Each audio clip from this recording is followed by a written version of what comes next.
যেই মা সন্তানকে রক্তকে দুধ বানায় পান করাইছে, মার ভিতরে যে দুধ আসে, দুধ বাইনা ফারসিন ওয়া দামিন লাবানান খালিসা, মার রক্ত দুধে রূপান্তরিত হয়। মার রক্ত,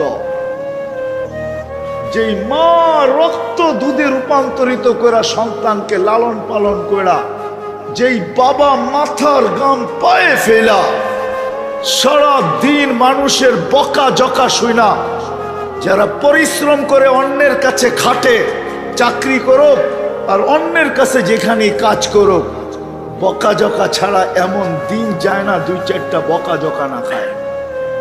সত্য তো? বকা জকা বোঝেন? হ্যাঁ হ্যাঁ, হায় হায়, এই এলাকার অটোওয়ালা পাওয়া যাবে মাসের ভিতরে 2-4-10টা থাপ্পড় খাইও বাড়িতে ফিরে না, ফিরে না।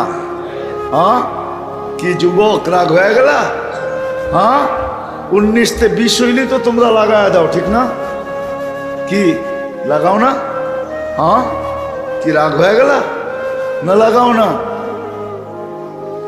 একা থাকলে হয়তো লাগাইতে নাও পারো, 2-3 জন বন্ধু বান্ধব হইলে তো সাইজ করে দাও, ঠিক না?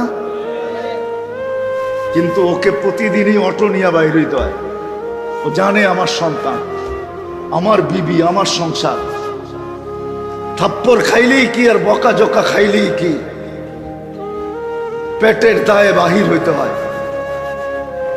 একদিকে মা রক্তকে দুধ বানায় খাওয়াইছে, পান করাইছে, আর একদিকে বাবা নিজের সবকিছু বিসর্জন দিয়ে সন্তানকে মানুষ বানাইছে। ওই সন্তান দিন না থাকার কারণে মা বাবাকে বৃদ্ধাশ্রমে ছেড়ে আসে না, ছেড়ে আসে না? নাই বৃদ্ধাশ্রম? হয়তো 2500-এ নাই, ঢাকা শহরে ডজনের উপরে আছে, মনে হয় 2500-ও আছে। বৃদ্ধাশ্রম এখন ভালো ব্যবসা। সন্তান মা বাবাকে বৃদ্ধাশ্রমে রেখে আসে কেন? ওর কাছে দিন নাই। দিন দিন যদি থাকতো তো শাফি রহমতুল্লাহ আলাইহির মতো মাত্রে পাও টিপতো আর তেল মালিশ করে মাকে, বৃদ্ধা মাকে ঘুম পড়াইতো, আর মাঝে মাঝে তালুতে চুমা দিত। খুশিতে মা বলতো, বেটা পায়ের তালুতে চুমা, তো জবাব দিত, আমি আমার জান্নাতে চুমা দিয়া স্বাদ নিতেছি, স্বাদ, জান্নাতের স্বাদ নিতেছি। আজকে আমাদের প্রয়োজন হলো দিন, আর কিচ্ছু প্রয়োজন না। আমার কথাটা নোট করে রাখেন। আজকে হয়তো আমি বুঝাইতে পারতেছি না, আমার কাছে জাদু নাই। আমি ভাবি মাঝে মাঝে, আল্লাহকে দোয়া করি যে আল্লাহ এমন কিছু দেন না যে আমি আমার জাতির দিল ফাইরা ঢুকাইয়া দিতে পারি। আমি আমার জাতির দিল ফাইরা ঢুকাইয়া দিতে পারি যে আমার জাতির প্রয়োজন কি। দিন শুধু দুনিয়ার জন্য প্রয়োজন না, এই ছোট জীবনটার জন্য সবচেয়ে প্রয়োজন দিন। দিন যখন আসবে, যখন দিনদারি শিখবো, তো যুবক সত্য এইটাই, সত্য এইটাই, একটা মানুষের কথা দ্বারাও একজন কষ্ট পাবে না, কথা দ্বারা। এমনকি ওর দিলের ভাবনা দ্বারাও কেউ কষ্ট পাবে না, দিলের ভাবনা দ্বারা। কথা তো দূরের কথা, আমাদের দিন প্রয়োজন, আর কিচ্ছু প্রয়োজন না। দিন প্রয়োজন আমাদের। এই জন্যই আল্লাহ চিৎকার দিয়া বলতেছে, ইন্নাল্লাহ আস্তাফা লাকুমুদ্দিন, মানুষ তোর জন্য দিন নির্বাচিত। মানুষ আমরা আল্লাহর পক্ষ থেকে নির্বাচিত, আর আমাদের জন্য দিন নির্বাচিত। আমরা আল্লাহর পক্ষ থেকে নির্বাচিত। ওয়াজতাবাকুম, আল্লাহ এই উম্মতকে নিজের হাতে নির্বাচিত করছেন, বাছাই করছেন। আমরা বাছাইকৃত। শুধু বাছাইকৃত না, আমাদের প্রত্যেকের গায়ে লেবেল লাগানো আছে। লেবেল বোঝেন? আরে বোঝেন লেবেল? কোম্পানির লেবেল লাগানো থাকে না, কোম্পানির। আল্লাহ লেবেল লাগায় আমাদেরকে পাঠাইছে, কুনতুম খায়রা উম্মাহ, এটা হলো লেবেল। তোমাদের চেয়ে উত্তম কোন উম্মত নেই। আল্লাহ আমাদেরকে বাছাই করছেন। আমরা বাছাইকৃত, আমাদের প্রত্যেকের গায়ে লেবেল লাগানো আছে। কুনতুম খয়রা, কোরআনে আছে না বানায় বলতেছি, তোমরা উত্তম উম্মত, লেবেলটা আমাদের প্রত্যেকের গায়ে লাগানো আছে। আল্লাহ পেঁচায় দিয়েছে, আমাদের দিন প্রয়োজন। আজকে দিন না থাকার কারণে আমরা প্রত্যেকের থেকে অতিষ্ঠ। দিন যদি থাকতো রাগ হয়ে যাবেন বলবো, হ্যাঁ রাগ হয়েন না, মাপ কিন্তু চাই, আগে মাপ চেয়ে নিতেছি। দিনদারি না থাকার কারণে আমার দিলের ব্যথা বলতেছি। আমি এর আগেও একবার এখানে আসছিলাম,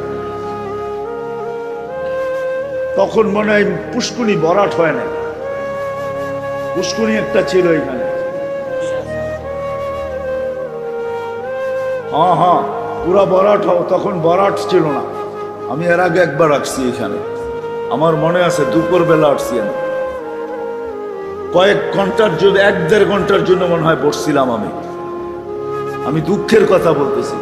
বাস্তবিক দিনদারি যদি আমাদের ভিতরে থাকতো, তাহলে সবচেয়ে পুরান মাদ্রাসা এটা 2500, আর এর সমান সম্পত্তি কোনো মাদ্রাসায় 2500 মনে হয় নাই। এই মাদ্রাসাটা এরকম জীর্ণ শীর্ণ হতো না, এত পিছে থাকতো না। এখানে কয়েক হাজার ছাত্র হতো, দাওরায়ে হাদিস পর্যন্ত এটা মাদ্রাসা হতো। আজকে ওয়াজ দিয়া গ্রামবাসী রুহের মাগফিরাত কামনা করতেছেন, ঠিক না? বৎসরে একবার হাজার হাজার ছাত্র এখানে পড়তো, আর 24 ঘন্টা এই গ্রামবাসীর 5-7 গ্রামের মানুষের কবরের ভিতরে সোয়াব যাইতে থাকতো। বৎসরে একবার আমাদের আয়সা ধাক্কাইতে হতো। আজকে তো বৎসরে একবার আসছি আমরা ধাক্কানের জন্য। রাগ হয়ে গেলেন? পায়ে হাত রাখি, কিন্তু রাগ হয় না, ধাক্কাইতে হতো না। হাজার হাজার হেফজোখানার ছেলেরা যখন পড়তো আর পাগড়ি নিত আর দাওরা পর্যন্ত হইতো, হাদিস পড়তে থাকতো, ও আমি খুইলা দেখাইতে পারতাম না, আপনাদেরকে দেখাইতে পারি না। যদি পারতাম তাহলে কবর থেকে উঠায় আইনা চেয়ারে বসায়া ওর থেকে কারগুজারি নিয়ে পাঠায়া দিতাম। পারতেছি না, এই ক্ষমতা আল্লাহ দেয় নাই কাউকে। একজনকে দিছিলেন, যাদেরকে দিছে এরা কেউ দুনিয়াতে নাই, আমি কোত্থেকে পাবো? আমাদের সবচেয়ে প্রয়োজন দিন। যুবক, দিন প্রয়োজন। এই জন্যই আল্লাহ বলছেন, ইন্নাল্লাহ আস্তাফা লাকুমুদ্দীন, ও মানুষ তোর জন্য দিন প্রয়োজন। পানি যেরকম মাছ ছাড়া টিকে না, পাখি যেরকম খোলা আকাশ ছাড়া মজা পায় না, বন্য প্রাণী যেরকম ডিজিটাল চিড়াখানায় সুখী না, ছোটা জঙ্গলে সুখী, মানুষ দিন ছাড়া না দুনিয়াতে সুখী না আখিরাতে সুখী। দুনিয়াতেও আমরা সুখী হব না, যতই বস্তু আসুক না কেন। বুঝাইতে হবে না, নাইলে আল্লাহ মাঝে মাঝে প্রমাণ দিতেন না। সবচেয়ে বেশি বস্তু যাদের কাছে, মাঝে মাঝে আল্লাহ 2-1টা দেখায় দেয়, ওদের নিজের পিস্তল নিজের মাথায়। নিজের পিস্তল নিজের মাথায়, নিজের টাকার রশি নিজের গলায়। দুনিয়ার সবচেয়ে বড় দামি দামি সেলিব্রিটি কোনোদিন আত্মহত্যা করত না। যাদেরকে ছোঁয়ার জন্য যুবকরা পাগল, যাদের অটোগ্রাফি নেওয়ার জন্য যুবকরা পাগল, যাদেরকে একটু ধরার জন্য মেয়েরা পাগল, শুধু একটু ছুঁয়া দিবে নিজেকে ভাগ্যবান মনে করবে, ওরা কোনোদিন আত্মহত্যা করতো না। আমি কাছের থেকে বলতেছি, দূরের থেকে না। আমি অনেক সেলিব্রিটি দুনিয়াতে চিনি, যারা আমার সামনে নিজের মুখ দিয়া বলছে, হুজুর দুনিয়া তো এটা ভাবে, ওরা জানে না আমাদের ভিতরে হিমালয়ের চেয়ে বড় একটা আগুনের পাহাড় ভিতরে রাখা আছে, যেটা 24 ঘন্টা দাউ দাউ করে জ্বলতে থাকে। মানুষ মনে করে আমরা বড় সুখী, আমরা বড় সেলিব্রিটি, আসলে আমার ভিতরে যে কি আগুন কেউ জানে না। এই জন্যই মাঝে মাঝে সেলিব্রিটিরা আত্মহত্যার রাস্তা পাইছে। সত্য এটাই, আমাদের সবচেয়ে প্রয়োজন দিন। আসো যুবক, দিনদার হয়ে দেখো মজা কি। কোরআন বলে আত-তাইয়্যিবাতু লিত-তাইয়্যিবিন।